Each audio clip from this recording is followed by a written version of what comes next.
we've been seeing plenty of moose. And then that one black bear. But I'm gonna head down into the glassing spot, get set up, have some coffee, make breakfast. So first thing glassing this morning, and we've already spotted 3 moose. There's a cow right here, right up on top of that little knob. She's just feeding and eating some brush for breakfast. And then there's 2 more on this face, one kind of down low, and then by that last snow patch there's a bull up there.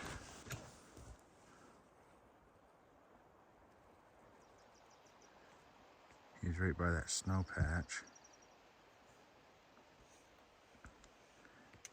It's kind of hard to see his horns, but they go out past his ears and he's just starting to palmate a little bit.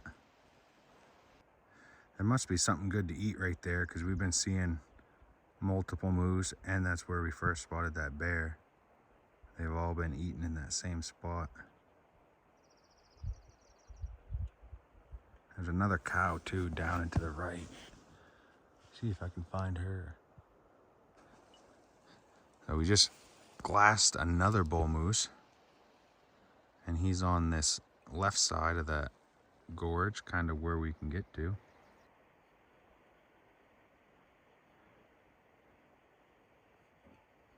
He looks a little bit smaller than the one that's up top, but he's out past his ears and his palms are starting to form.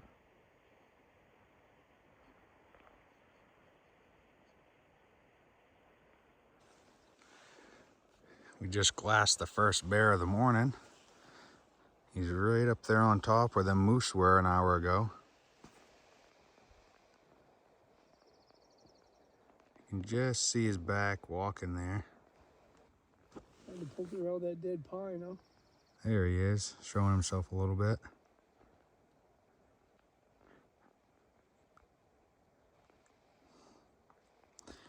That mountain face is 2 miles from us, and there's a big, well, I wouldn't say it's a big river, but too big to cross.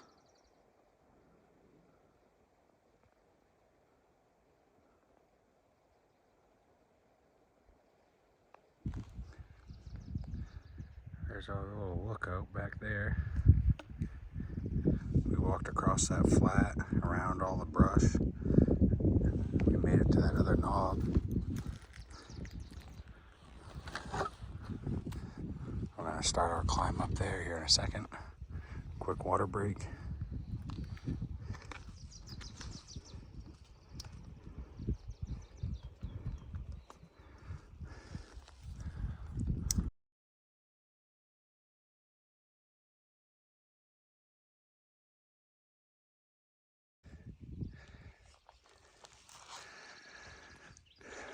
Once we get over that little peak there, we should be able to see that mountain face the bear was on.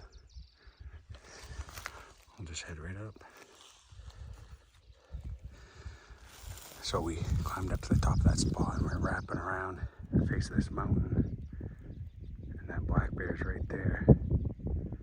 If we get a bad wind, he's 1,000 yards out. We're gonna try to wrap around and drop down to the river. See how close we can get.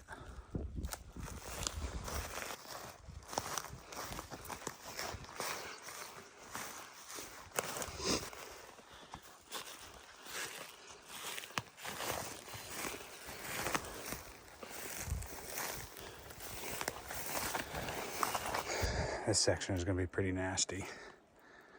Try to get down to that river again. So that bear just popped out. He's right there. He's at 375. We're all set up. I got my scope dialed. We got Rick's behind me. You ready? Got a follow-up shot. We're going to take the shot. Here we go. You want me to shoot first? What's that? You want me to shoot first? You tell me. I'll shoot first, then you follow. Okay. Ready? Yep. 1, 2, 3.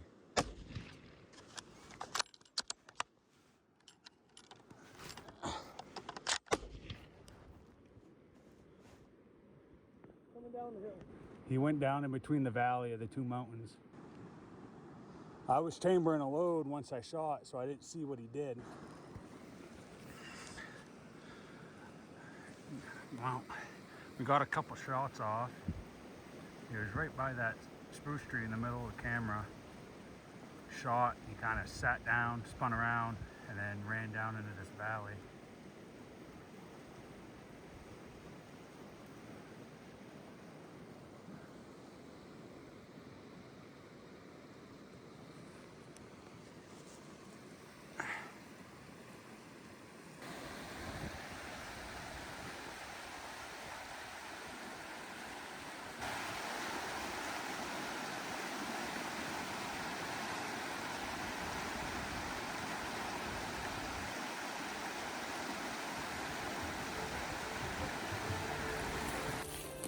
So I'm up here on the spot where it was.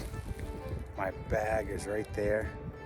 That's where the bear was standing, within 20 feet or so. Rick is on the other side of the river, and he's standing from where we shot from. Lined it up, and now I'm just doing zigzags. The bear was below this brush. He was in this green grass. A little further over, but he ran towards the direction that I'm at. So I'm just scanning really good. I'm gonna do a bunch of zigzags.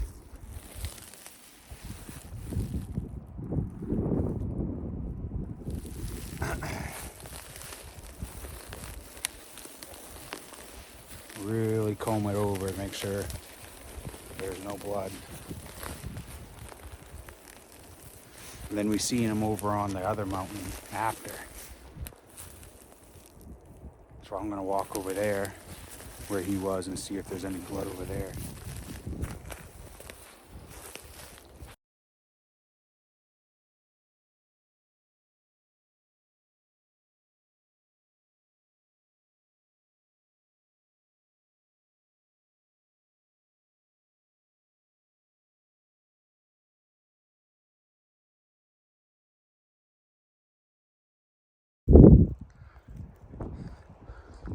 So I'm looking for blood still. No luck. It's been an hour or so looking.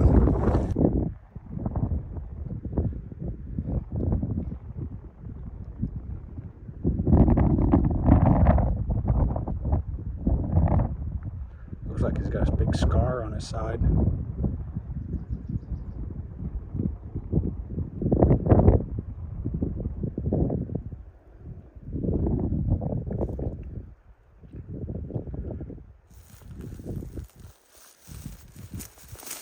I wouldn't mind finding some snow, or maybe that bear walked across. Definitely know if he was bleeding then. He kind of was at the top here and he went into the brush and then came back out by those trees. So I'm gonna go investigate that.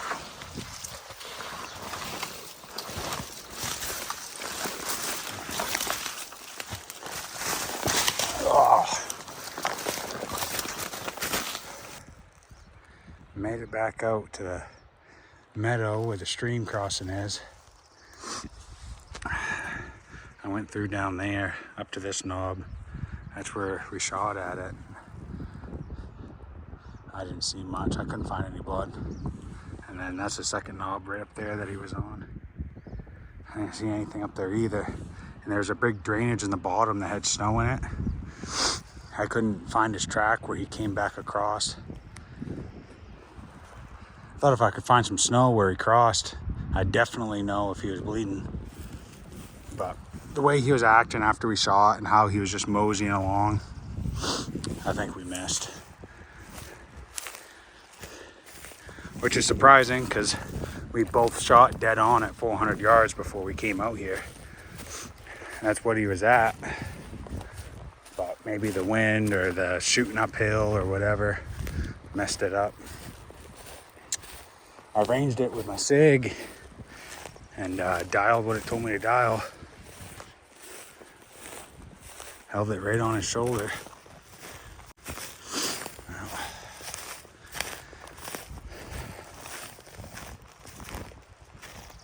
sometimes you miss, I guess.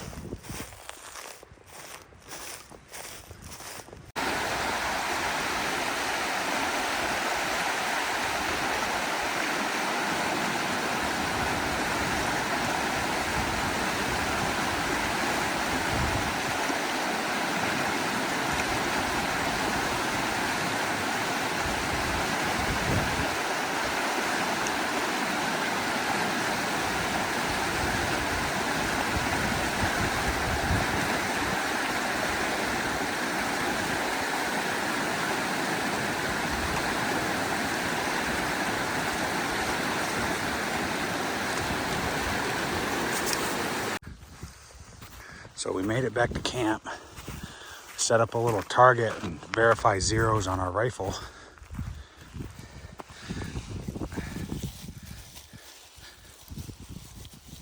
All right, so there's Rick's shot, right bullseye. Mine was 2 inches high, center.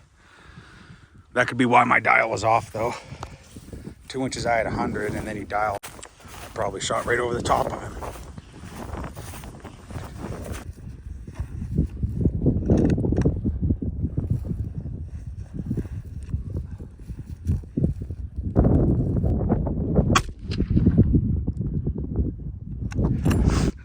Back up at the target. That was my first shot. I brought it down 2 MOA. That was my second shot. So I'm gonna bring it down 1 more. And I should be zeroed. Won't miss next time. So we got the 100-yard zero fixed. Right there is Rick. That's 300. And I redid my dial, 300. I hit an inch low and an inch right. So we're back in the money. Rick's gonna try his at 3. Then we're gonna go have dinner, glass till it gets dark, call it a day.